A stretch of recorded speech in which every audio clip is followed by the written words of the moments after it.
സാറേ, കുറുവാ സംഘത്തിന്റെ ഭീതിയിലാണ് കേരളത്തിലെ പല സ്ഥലങ്ങളും. നമ്മൾ കുറുവാ സംഘവുമായി ബന്ധപ്പെട്ട് നിരവധി വീഡിയോകൾ ചെയ്തിട്ടുണ്ട്. കുറുവാ സംഘം എന്താണെന്ന് സാറ് കൃത്യമായിട്ട് വിശദീകരിച്ചിട്ടുമുണ്ട്. ഇപ്പോൾ കുറുവാ സംഘം ഏറ്റവും ശ്രദ്ധേയമായ ഒരു മോഷണം നടത്തിയെന്ന് സാറ് സംശയിക്കുന്നത് കണ്ണൂർ വളപട്ടണത്തെ 1 കോടി രൂപയും 300 പവനും മോഷ്ടിച്ച സംഭവത്തിലാണ്. ആ ഒരു സംഭവം നമ്മൾ ഇന്നലെ വീഡിയോ ചെയ്തിരുന്നു. സാർ അതിൽ കുറുവാ സംഘമാകാം എന്ന സംശയവും പ്രകടിപ്പിച്ചിരുന്നു. അതെന്തുകൊണ്ടാണെന്ന് സാർ കൃത്യമായി വിശദീകരിക്കുകയും ചെയ്തു. പക്ഷേ കേരളത്തിൽ ഇപ്പോൾ ഏത് തരത്തിലുള്ള മോഷണം നടന്നു കഴിഞ്ഞാലും അതിന് പിന്നിൽ കുറുവാ സംഘമാണ് എന്ന സംശയത്തിലേക്ക് കാര്യങ്ങൾ എത്തിയിട്ടുണ്ട്. അത്രത്തോളം കുറുവാ സംഘങ്ങൾ കേരളത്തിൽ വന്നിട്ടുണ്ടോ? അതെ, കുറുവാ സംഘം എന്ന് കേൾക്കുമ്പോൾ മലയാളികൾ വരുന്നത് തമിഴ്നാട്ടിൽ നിന്ന് വരുന്ന കള്ളന്മാരാണ്.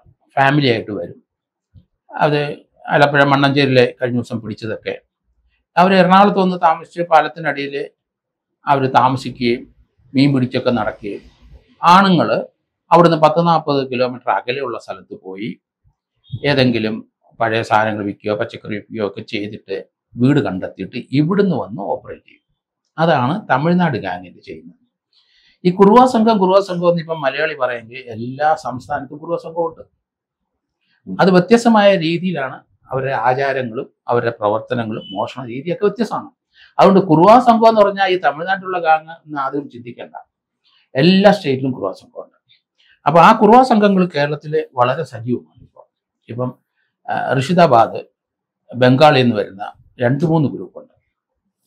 അത് അവിടുന്ന് വരുന്നവർ അവര് ആ ഗ്യാങ്ങിനകത്ത് കേരളത്തിൽ 2 ഓപ്പറേഷൻ അവർ നടത്തിയാൻ ശ്രദ്ധിച്ചിട്ടുണ്ട്.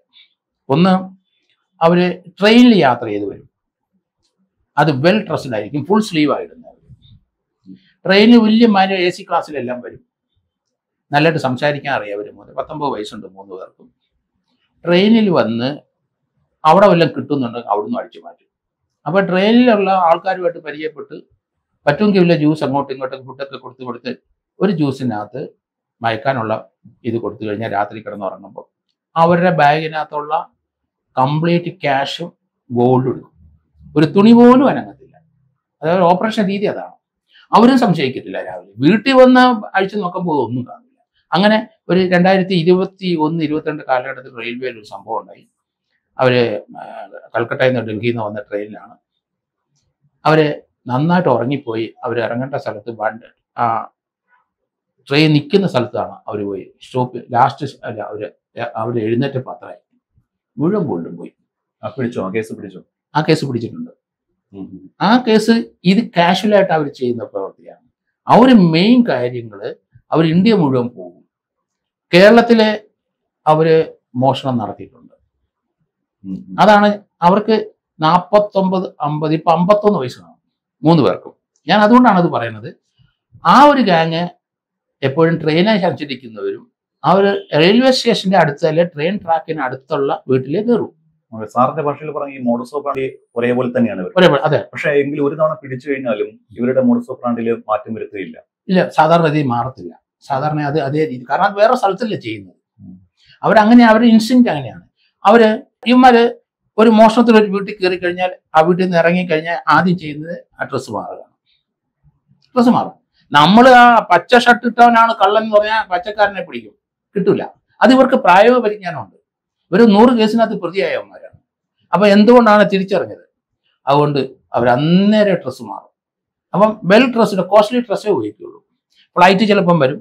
ഈ റെയിൽവേയിൽ ഇപ്പം ഞാൻ പറഞ്ഞ കേസിനകത്ത് അവര് കൽക്കട്ടയിൽ നിന്ന് വന്നു.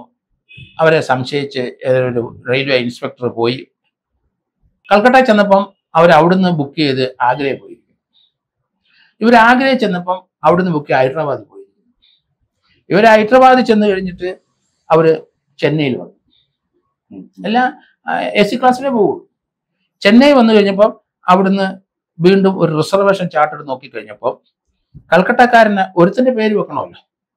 അഡ്രസ് വെച്ചിരിക്കുന്നത് വള്ളത്തോൾ നഗർ, തൃശ്ശൂർ. നമുക്ക് തന്നെ വള്ളത്തോൾ നഗർ അറിഞ്ഞുകൂടാ. അപ്പൊ അതുകൊണ്ട് അവന്മാർക്ക് എന്ത് നിശ്ചയമാണ് നമ്മളേലും അഡ്രസ് വെച്ചിന് അവിടെയാണ്. അപ്പം പൂങ്കുന്നത്ത് ഒരു മോഷണമുണ്ട്. അപ്പോൾ അത് ഞാൻ കണക്ട് ചെയ്യുന്ന അങ്ങനെയാണ്. പൂങ്കുന്നത്ത് ഒരു മോഷണമുണ്ട്. അത് പിടിച്ചിട്ടുണ്ടോ എന്ന് എനിക്കറിയത്തില്ല. അവർ 2 മോഷണം കേരളത്തിൽ ചെയ്തിട്ടുണ്ട്. അതിനകത്ത് പശ്ചിമബംഗാൾ ഗാങ് ആണ്. ബലിയാദംഗ എന്ന് പറഞ്ഞ സ്ഥലത്തുള്ള ഷൗക്കത്ത് അലി, പിന്നെ കൽക്കട്ടയിലുള്ള സുബൈർ കാട്സി, പിന്നെ MD കെയിം, അയാൾ കാലിക്കട്ട് കൽക്കട്ട. ഇവർ മൂന്നുപേരും നല്ല ഓപ്പറേറ്ററാണ്, നല്ല വയസ്സായിട്ട് ഓപ്പറേറ്റ് ചെയ്യുന്നവരാണ്. അവർക്ക് 2021 49 വയസ്സുണ്ട്. ഇപ്പൊ 51-52 വയസ്സ്. 2019 2021 ഇവിടെ ഒന്ന് പിടിച്ചായിട്ട് ഞാൻ കണ്ടത്. അപ്പം നല്ല ഹെൽത്തിയാണ് ഇവര്. ഇവിടെ കേരളത്തിലൊരു ഓപ്പറേഷൻ നടത്തിയെടുത്ത് മതിൽ ചാടിയേ പോകുള്ളൂ. ഇവിടെ അത് മതിൽ ചാടി പോയിട്ടുണ്ട്. റെയിൽവേ ട്രാക്കിന് വളപട്ടണം റെയിൽവേ സ്റ്റേഷന്റെ അവിടെ വരെ പട്ടി ചെന്നിരിക്കുന്നു. അപ്പൊ റെയിൽവേ ട്രാക്കിൽ കൂടെ പട്ടി പോയിരിക്കുന്നു. അപ്പൊ അതെല്ലാം ഇവിടെ പ്ലസ് പോയിന്റ് ആണ്. 3 പേരും അവര് സാധാരണ ഫ്രണ്ടിലെ ഡോറും പിന്നിലെ ഡോറും പൊളിക്കാൻ നോക്കും, നടന്നില്ലെങ്കിൽ ഗ്രില്ല്. ഈ കേരളത്തിൽ ഒരിടത്ത് ഗ്രില്ല് പൊളിച്ചിട്ടുണ്ട്. Same modus operandi. സാധാരണഗതിയിലെ ഈ കുറുവാ സംഘം എന്ന് പറയുന്നത് അക്രമവാസനയുള്ളവരാണ്, ആരെയും ആക്രമിക്കും, ആ രീതിയിലാണ് വരവെന്ന്. പക്ഷെ ഇവര് പൂട്ടിക്കിടന്ന വീട്ടിലും മോഷണം നടത്തുന്നതും കുറുവാ സംഘം തന്നെയെന്ന് സംശയിക്കാനുള്ള ഒരു കാരണം. അല്ല, ഇത് ഞാൻ പറഞ്ഞ ആക്രമിക്കുന്ന കുറുവായുണ്ട്, ആക്രമിക്കാത്ത കുറുവാണ്ട് ഒളിച്ചുപോയി. ഈ കുറുവ എന്ന് പറയുന്നത് മോഷണ ഗ്യാങ് എന്നുള്ള അർത്ഥത്തിലാണ് തമിഴ്നാട്. കുറുനരി കുറുവ എന്നാണ് അവർ പറയുന്നത്. അപ്പൊ അതുകൊണ്ട് ആ കുറുവ എന്നുള്ള അർത്ഥം ഇവിടെ ഈ കാണിക്കുന്ന നമ്മൾ കണ്ടുപരിചിട്ടുള്ള ഈ കുറുവക്കാരല്ല. അതായത് എല്ലാ കുറവുകളും വ്യത്യാസമുണ്ട്. അല്ല, കുറവുകളെല്ലാം വ്യത്യാസമുണ്ട്. ഓക്കെ, ഈ വീടിന്റെ പുറത്ത് വന്ന് കുട്ടികളെ പോലെ നിലവിളിക്കുന്നതും ഇതൊക്കെ ചില കുറവുകളുടെ ലക്ഷണമാണ്. അത് തമിഴ്നാട് കുറവാണ്. അവരാണ് ആ ഒരു വഴി. ഇനി ജംതാരയിലുണ്ട് കുറുവ സംഘമാണ്. പക്ഷെ ജംതാരയിലുള്ളവരും ഹരിയാന ഉള്ള കുറവ. ഹരിയാനക്കാര് കംപ്ലീറ്റ് ഇപ്പൊ ATM മാത്രമേ ഉള്ളൂ. അത് കുറവാ. ഓക്കെ, അപ്പൊ നമ്മുടെ കേരളത്തിൽ ഇപ്പോൾ നമ്മുടെ പല ജില്ലകളിലും കുറവ് വന്നിട്ടുണ്ട്. ഹരിയാന കുറുവാൻ സംഘം കേരളത്തിൽ വന്നല്ലോ. ഇപ്പം തൃശ്ശൂര് ഒരു 3 സ്ഥലത്ത് ATM തകർത്തിട്ട് അത് കാറിൽ പോയി. അത് തന്നെയല്ല, തൃശ്ശൂർ ടൗണും ഷൊർണൂർ റോഡിലുമായിട്ട് 3 സ്ഥലത്ത് ഏകദേശം 3/4 മണിക്കൂർ കൊണ്ട് 3 ATM തകർത്തവർ. അത് ഡ്രില്ല് ചെയ്യുന്ന സാധനം മെഷീനൊക്കെയാണ് വരുന്നത്, കാറിലാണ് വരുന്നത്. കാറ് വന്നിട്ട് ആ കാറ് തമിഴ്നാട്ടിലെ വേറെ വലിയ ഒരു വെഹിക്കിളിന്റെ അകത്തോട്ട് ഓടിച്ചിട്ട് അവർ രക്ഷപ്പെട്ടു. പിന്നെ വെടിവെച്ച് പിടിക്കുകയൊക്കെ ചെയ്തു. അത് ഇവിടുത്തെ ഹരിയാന ഗാങ്ങാണ്. അപ്പൊ നമുക്കത് അറിയാം, ATM തകർക്കുന്നത് ഹരിയാന വാങ്ങാം. ആ മോഡസ് ഓപ്പറാൻഡി എങ്ങനെയാണ് അവര് ഓപ്പറേറ്റ് ചെയ്യാനും ബ്രേക്ക് ചെയ്യാനുള്ള അവര് ഡ്രില്ലും മറ്റേതും മറിച്ചൊക്കെ കൊണ്ടുവരും, ഗ്യാസ് കൊണ്ടുവരും. വളരെ ക്വിക്കാണ് അവര്. പിന്നെ ഒരിടത്ത് ഞാൻ കണ്ടു, ഈ ATM കൗണ്ടർ പൊട്ടിച്ചപ്പം തീ കത്തിച്ചവര്. അപ്പൊ നോട്ട് കത്താതെ ആ നോട്ട് മാത്രം എടുത്ത് ബാക്കിയെല്ലാം കത്തി. ആ ടെക്നോളജി കണ്ടില്ലേ, നമുക്കറിയത്തില്ല. അപ്പൊ അവിടെയൊക്കെയാണ് നമ്മൾ ഇവരെ അപ്രീഷിയേറ്റ് ചെയ്യുന്നത്. അതൊന്ന്. പിന്നെ ഇവിടെ ഇപ്പം ബീഹാർ, ഛത്തീസ്ഗഡ് അവിടെയുള്ള ജംതാര ഇപ്പം മാറി, വളരെ അഡ്വാൻസ്ഡ് ആയി. നമ്മുടെ കേരളത്തിലുള്ള മലയാളിയിൽ അഡ്വാൻസ്ഡ് ആയി. അവർ മോഷണം നിർത്തിയിട്ട് ഇപ്പം ഓൺലൈൻ ചീറ്റിംഗ് മാത്രമാണ്. അവിടെയുള്ളവരെ 120 പേരെ കേരളത്തിൽ പിടിച്ചിട്ടുണ്ട്. ജാർഖണ്ഡിലുള്ളവരെ ഈ ജംതാരക്കാരാണ്. അവര് മറ്റേത് വലിയ റിസ്കിയാണ്. ഇപ്പൊ ഇതാണ് നന്നായിട്ട് പറ്റിക്കും. നമുക്ക് ഡിജിറ്റൽ അറസ്റ്റ് മറ്റത് മറിച്ചതെല്ലാം അവിടുന്ന് വരുന്നത്. 120 പേരോളം കേരളത്തിൽ ജാർഖണ്ഡുകാരെ ഇപ്പൊ അറസ്റ്റ് ചെയ്തിട്ടുണ്ട് പല കേസിലും. അപ്പൊ നമ്മുടെ ഈ കേരളത്തിലെ പ്രാദേശിക മോഷ്ടാക്കളും പ്രൊഫഷണൽ മോഷ്ടാക്കളൊക്കെ ഔട്ടായി പോയി. അവർക്കൊന്നും സ്കോപ്പ് ഇല്ല. പക്ഷെ യഥാർത്ഥത്തിൽ അവരുടെ ഈ പ്രാദേശികമായി മോഷ്ടിക്കുന്ന ടീമുകളുടെ ആണെങ്കിലും പ്രൊഫഷണൽമാരായിട്ടുള്ള ആളുകളുടെ ആണെങ്കിലും മോഷണ വാർത്തകൾ കുറഞ്ഞിട്ടുണ്ട്. പക്ഷെ എല്ലാത്തിലും കുറുവാ സംഘത്തിന്റെ പേര് കയറി വരുന്നുണ്ട്. അപ്പോൾ ഈ കുറുവാ സംഘത്തിന്റെ മറവിൽ പ്രാദേശിക മോഷ്ടാക്കൾ അഴിഞ്ഞാടുന്നുണ്ടാവില്ലേ? പ്രാദേശിക മോഷ്ടാക്കള് കൂടി വന്ന ഒരാൾ ഒറ്റയ്ക്ക്, അല്ലെങ്കിൽ മാക്സിമം 3 പേര് അല്ലെ 2 പേര്. ഇതാണ് കേരളത്തിലുള്ള മോഷ്ടാക്കളുടെ സ്റ്റൈൽ. അതാണ്, അത് കൂടുതൽ വരത്തില്ല. കാരണം കേരളീയർ വലിയ സ്വാർത്ഥന്മാരാണ്. അപ്പൊ ഇവൻ ഷെയർ ചെയ്യണമല്ലോ, അതുകൊണ്ട് ഒറ്റയ്ക്കാ കഴിയും. ഞാൻ പല കള്ളന്മാരെ ചോദ്യം ചെയ്യുമ്പോൾ സാറേ അവന് കൊടുക്കണ്ടേ. ഞാൻ കേരളം കണ്ടിരിക്കുന്ന ഏറ്റവും വലിയ മോഷണക്കാരൻ പനക്കച്ചന്ദ്രനാണ്. ഞാൻ ഒത്തിരി പനക്കച്ചന്ദ്രനെ പറ്റി പറയുന്നുണ്ട്. അപ്പം ആലപ്പുഴയുള്ള ഒരുത്തനെ സബ് ജയിലിൽ, ഈ തിരുവനന്തപുരം സെൻട്രൽ ജയിലിൽ ചാടി മോഷണം കടന്നുപോയി. അവന്റെ പേര് പറഞ്ഞുപോയി. അവൻ മർഡർ ചെയ്തിട്ടുണ്ട്. അവനെടാ ഞാൻ നിനക്ക് ഇത് ഇനിയെങ്കിലും നിർത്തിക്കൂടെ എന്ന് ചോദിച്ചു കഴിഞ്ഞാൽ സാറേ ഒരാഗ്രഹം കൂടെ ഉണ്ട്, പനക്കച്ചന്ദ്രന്റെ കൂടെ ഒരു മോഷണം. അവന്റെ ആഗ്രഹം പറഞ്ഞതാണ്. അത് കാര്യം എന്താന്ന് ചോദിച്ചു. പനക്കച്ചന്ദ്രനാണെങ്കിൽ കള്ളത്തലൊന്നുമില്ല, കിട്ടുന്നതിന്റെ പകുതി തരും. കണ്ടില്ലേ? അപ്പൊ ഇവര് മോഷണത്തിന് പോകുന്നവരെല്ലാവരും അവർക്ക് മാക്സിമം പൈസ ഒപ്പിക്കാനാണ്. അപ്പൊ ഒരുത്തൻ ഞാൻ 1-2 കള്ളന്മാർ ചോദിക്കുമ്പോൾ അവർ തന്നെ ഓപ്പറേറ്റ് ചെയ്തു. സാറേ മറ്റവനും ശരിയാവില്ല, അവൻ പകുതി പൈസ കൂടുതൽ ചോദിക്കും അപ്പൊ അതൊക്കെയാണ്. അത് മണി മൈൻഡഡ് ആണ് അവര്. അതുകൊണ്ടാണ് പനക്കച്ചന്ദ്രന്റെ ഒപ്പം മോഷണിക്കുമെന്ന് പല നല്ല കള്ളന്മാർക്കും ആഗ്രഹമുണ്ട്. കാരണം നല്ല മോഷണം ചെയ്യുള്ളൂ. അവര് വൈക്കം അമ്പലത്തിന്റെ മുകളിലുള്ള അതിന്റെ മുകളിലുള്ള സ്വർണ്ണ വിഗ്രഹമല്ല, സ്വർണ്ണ കുതിര. അത് കയറി ഇവൻ എടുത്തിട്ടുണ്ട്. എത്രയോ ഹൈറ്റിലുള്ളതാണത്. അതിന്റെ മുകളിൽ കയറി രാത്രി കയറി ഇവൻ എടുത്തിരിക്കും. അത് ഓടിച്ചോണ്ട് പോയി. അങ്ങനെയാണ് പനക്കചന്ദ്രനെ നമ്മൾ ബഹുമാനിക്കാൻ തുടങ്ങിയത്. കാരണം അസാമാന്യ ക്ലവറാണ്. 40 ഏക്കർ റബ്ബർ തോട്ടം ഉണ്ട്, ഫാമിലിയിലുള്ളതാണ്. ആ വീട് നല്ല കുടുംബക്കാരാണ്, തെറ്റിപ്പോയി. പനക്കചന്ദ്രന്റെ പേര് ഇതല്ല, ക്രിസ്ത്യനാണ്, നല്ല കുടുംബക്കാരനാണ്. പനക്കൽ ഹൗസ് എന്നാണ് വീട്. പക്ഷെ അവന്റെ പേര് ഞാൻ പറയത്തില്ല. കാരണം അവന് ഞാന് ഹൈക്കോടതിയിലെ കുറെ കേരളത്തിലെ കൊല്ലുന്ന ടാക്സി ഡ്രൈവർമാരുടെ പടം വെച്ച കൊടുത്ത് ഇവന്റെ പടം കൂടെ വന്നു. എനിക്കെതിരായിട്ട് അവൻ കേസ് കൊടുത്തു. അവന്റെ പടം മാറ്റണമെന്ന് ഹൈക്കോടതി ഓർഡർ വാങ്ങിച്ചു. അവൻ നല്ല ഫാമിലിയിലുള്ളവന്, നല്ല ഇന്റലിജന്റ് ആണ്, നല്ല ക്ലവറായിട്ട് ഓപ്പറേറ്റ് ചെയ്യും. കാറിൽ മാത്രമേ വരുള്ളൂ. വന്നു കഴിഞ്ഞാൽ കോള വൈറ്റിടിച്ച് താമസിച്ചിട്ടുണ്ട്. അവിടെയൊക്കെ താമസിക്കുള്ളൂ. വലിയ 5 സ്റ്റാർ 3 സ്റ്റാർ ഹോട്ടലിലേ താമസിക്കുള്ളൂ. വേറെ ഞാൻ കിട്ടത്തില്ല.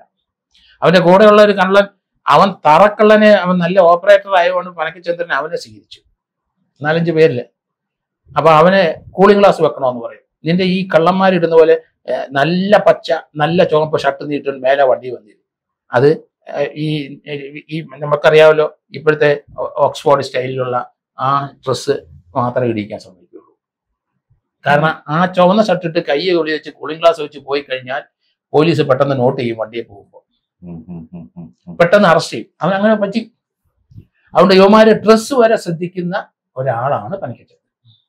അപ്പൊ അത് ഞാൻ മോഡസ് ഓപ്പറാൻഡി കൊണ്ടാണ് ഞാൻ ഇതൊക്കെ പറയുന്നതിന്റെ കാരണം. അപ്പം കേരളത്തിൽ ഇന്ത്യയിലുള്ള എല്ലാ മിക്കവാറും കുറുവ, ഓരോ സ്റ്റേറ്റിലുള്ള കുറുവ, അവർക്കറിയാം ഇവിടെ വന്നാൽ എന്തെങ്കിലും കിട്ടും. ഏത് പാവപ്പെട്ട ചെറ്റ വീട്ടിൽ പോയാലും പട്ടിണിയാണെങ്കിലും അവിടെ കയറുവന്മാര്. അതിന്റെ കാരണം 2 പവനെങ്കിലും കിട്ടും. ഇപ്പൊ 2 പവൻ ഉണ്ടെങ്കിൽ 1 ലക്ഷം രൂപയായി. അതുകൊണ്ടാണ് ഇങ്ങോട്ട് ഇനി ഈ അറ്റാക്ക് കൂടുകയുള്ളൂ എന്നാണ് ഞാൻ പറയുന്നത്. കുറുവ സംഘങ്ങൾ പല രീതിയിൽ ആൾക്കാർ വന്നു തുടങ്ങി. കാരണം അവർ നോക്കുമ്പം വിദേശത്തുനിന്ന് കേരളം എന്ന് പറയുന്ന ഒരു വിദേശ രാജ്യം പോലെ അവർക്ക് തോന്നുന്നു. കാസർഗോഡ് മുതൽ തിരുവനന്തപുരം വരെ എല്ലാ കുഗ്രാമത്തിലും ഫ്ലാറ്റായി. റോഡ് നല്ല റോഡുകൾ, മറ്റ് സ്റ്റേറ്റുകളെ പോലെ അല്ല ഇവിടെ റോഡ്. നമ്മൾ റോഡ് കുണ്ടും കുഴിയൊക്കെ പറയുമെങ്കിലും ഗ്രാമീണ റോഡുകളൊക്കെ പലതും നല്ല റോഡുകളാണ് കേരളത്തിൽ. നമ്മുടെ മറ്റുള്ള സ്റ്റേറ്റിൽ കൂടെ, ആ ഗ്രാമത്തിൽ കൂടെ പോയാൽ, തമിഴ്നാട്ടിൽ കൂടെയും പോയി നോക്കിക്കോളൂ, നമ്മുടെ കേരളം എന്ന് പറയുന്ന സ്വർഗമാണ്. അതുകൊണ്ട് അത് എല്ലാ സ്റ്റേറ്റിലും ഞാൻ യാത്ര ചെയ്തിട്ടുണ്ട്. ഇപ്പോഴൊക്കെ നിർത്തിയെന്നേ ഉള്ളൂ. പക്ഷെ അവിടുത്തെ എല്ലാ റോഡുകളും ആ ഗ്രാമീണ ജീവിതത്തിലേക്ക് നമ്മളേലും ഒരു 50 വർഷം 100 വർഷം പുറകിലാണ് അവർ ഇന്നും. പട്ടണങ്ങളുണ്ടാവും വലുത്, കൽക്കട്ടയിലെ ചേരി കിടക്കുന്നവരും ബോംബെയിലെ ചേരി കിടക്കുന്നവരൊക്കെ കണ്ടിട്ടുണ്ട്. ചെന്നൈയിലുണ്ട് ചേരി, ബാംഗ്ലൂർ ഇപ്പം ചേരിയുണ്ട്. അപ്പൊ അതാണ് നമ്മുടെ ജീവിത രീതി. പക്ഷെ അവർക്കൊക്കെ കേരളം കാണുമ്പോൾ സ്വർഗമാണ്. ഇവിടുത്തെ ആൾക്കാരെ കാണാൻ വലിയ ബഹുമാനമാണ്. പക്ഷേ ലോകത്തിലെ ഏറ്റവും നല്ല ഫ്രോഡ് മലയാളിയാണെന്നാണ് ഞാൻ പറയുന്നത്. പിന്നെ 2nd റാങ്കേ ഉള്ളൂ തമിഴിന്, 3rd റാങ്ക് പഞ്ചാബിക്ക്. നമ്മുടെ ഇതൊക്കെ പറയുന്നത് തമാശ പറയുന്നതല്ല, നമ്മുടെ അനുഭവത്തിൽ കൂടെ പറയുന്നത്. കള്ളനോട്ട എവിടെ അടിച്ചാലും ശരി മലയാളിയുണ്ട്, കള്ളനോട്ട എവിടെ അടിച്ചാലും ഒരു തമിഴനുണ്ട്. പിന്നെ നമ്മൾ കൂടുതൽ അന്വേഷിച്ച ഒരു പഞ്ചാബി ഉണ്ടാവും. അതുകൊണ്ട് കുറുവ സംഘങ്ങൾ പറഞ്ഞാൽ തമിഴ്നാട്ടിലെ കുറുവ അല്ല, എല്ലാ സംസ്ഥാനത്തും കുറുവ ഉണ്ട്. അത് വ്യത്യസ്തമായ ജീവിത രീതിയും വ്യത്യസ്തമായ ഓപ്പറേഷൻ രീതിയാണ്. ഇവിടെ വളപട്ടണത്ത് ഈ 3 പേര് കൽക്കട്ടയിൽ അവരാണെന്നാണ് ഞാൻ കരുതുന്നത്. കാരണം റെയിൽവേ ട്രാക്കിൽ കൂടെ പോകുന്നത് കൽക്കട്ടയിലാണ്. അത് ഒരിക്കലും ഇവിടെ പിടിച്ചിട്ടുണ്ട്. ഇനി 371 പാവം പോയ ഒരു സ്ഥലം ഇവിടെ ഉണ്ട്, പിടിച്ചിട്ടില്ല എന്നാണ് ഞാൻ കരുതുന്നത്. ഇത് 300 റെക്കോർഡ് ഇട്ടിട്ടുള്ളൂ. 371 പോയിട്ടുണ്ട് കേരളത്തിൽ തന്നെ, പിടിച്ചിട്ടില്ല. അപ്പം അത് തൃശ്ശൂർ പൂങ്കുന്നത്ത് ഒരു ബംഗാൾ ഗാങ് ഓപ്പറേറ്റ് ചെയ്തിട്ടുണ്ട്. 38 പവന് 14 ലക്ഷം പോയിട്ടുണ്ട്. അത് ഋഷിദാബാദിലാണ്. അതുപോലെ ബത്തേരിയില് 71 പവനും 30 ലക്ഷം പോയിട്ടുണ്ട്. അത് പച്ചക്കറി വിൽക്കാനായിട്ട് നടന്നവന്മാരാണ്. പക്ഷെ ബംഗാളുകാരാണ്, വർഷങ്ങളായിട്ട് കേരളത്തിലാണ്. അവര് ഒരാൾ അബ്ദുൽ കരീമോ അബ്ദുൽ ലത്തീഫ്, പേരൂടെ പറഞ്ഞേക്കാം. വളപട്ടണം പോലീസ് അതുകൂടെ നോക്കിക്കോട്ടെ. ഈ 2 എണ്ണത്തിൽ അത് അവസാനിക്കുന്നതാണ് എൻ്റെ ഒരു ധാരണ. പക്ഷെ വീട്ടുകാരോ സംശയിക്കുന്നവരോ പരിചയക്കാരാണെന്നൊക്കെ പറയുന്ന ഒത്തിരി വാർത്തകൾ വരുന്നുണ്ട്. അത് നോക്കിക്കോളൂ, എലിമിനേറ്റ് ചെയ്തോളൂ. പക്ഷെ 3 പേര് കയറിയത് ഈ ഗാങ്ങാണ്. അവര് ഗ്രില്ലാണ് പൊളിച്ചിരിക്കുന്നത്. അതൊരു പ്ലസ് പോയിന്റ് ആണ്. അവർ റെയിൽവേ സ്റ്റേഷന് അടുത്താണ് അങ്ങോട്ടാണ് പോയിരിക്കുന്നത്. അത് അവർക്ക് ഫേവറബിൾ ആയിട്ടൊരു കാര്യമാണ്. അതുകൊണ്ടാണ് ഞാൻ അത് പറയുന്നത്. പിന്നെ അവിടെ ഈ മോഷണം നടന്നതിന് അടുത്ത ദിവസം കള്ളൻ കയറിയിരുന്നു. അത് ലോക്കൽ ചെറിയ കള്ളൻ, ചീള് കള്ളനാണ്. അവൻ കയറിയിട്ട് പോട്ടെ, അവൻ ഇനിയും കയറും. അതിനടുത്ത് ചെറിയ ചെറിയ മോഷണമുണ്ട്. വലിയ മോഷണം നല്ലൊരു ഇത് കിട്ടിക്കഴിഞ്ഞാൽ പിന്നെ അവർ നിൽക്കില്ല അവിടെ. അപ്പൊ 300 പവനും 1 കോടിയും കിട്ടിക്കഴിഞ്ഞാൽ അവൻ വിട്ടു. ഇനി ഒരു 2 മാസം കഴിഞ്ഞേ വരൂ. ഓക്കെ സാർ, ഓക്കെ, എന്തായാലും വിശദീകരിച്ചത് നന്ദി.